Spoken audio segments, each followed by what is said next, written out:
ਵਾਹਿਗੁਰੂ ਜੀ ਕਾ ਖਾਲਸਾ ਵਾਹਿਗੁਰੂ ਜੀ ਕੀ ਫਤਿਹ।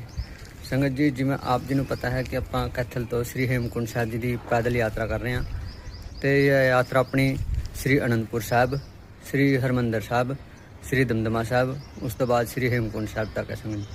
ਤੇ ਆਪਾਂ ਸਫ਼ਰ ਕਰਦੇ ਹੋਏ ਪਹੁੰਚੇ ਸੀ ਫਰੀਦਕੋਟ ਦੇ ਵਿੱਚ ਗੁਰਦੁਆਰਾ ਸ੍ਰੀ ਗੋਦੜੀ ਸਾਹਿਬ। ਆਪ ਜੀ ਨੂੰ ਦਰਸ਼ਨ ਵੀ ਕਰਾਉਂਦੇ ਆ ਸੰਗਤ ਜੀ। ਤੇ ਅੱਜ ਆਪਣੀ ਯਾਤਰਾ ਦਾ 26ਵਾਂ ਦਿਨ ਸ਼ੁਰੂ ਹੋ ਚੁੱਕਿਆ ਸੰਗਤ ਜੀ। ਤੇ ਹੁਣ ਪਾਉਂਦੇ ਹਾਂ ਚਾਲੇ ਤੇ ਆਪ ਜੀ ਨੂੰ ਪਹਿਲੇ ਦਰਸ਼ਨ ਕਰਾ ਦਿੰਦੇ ਆ।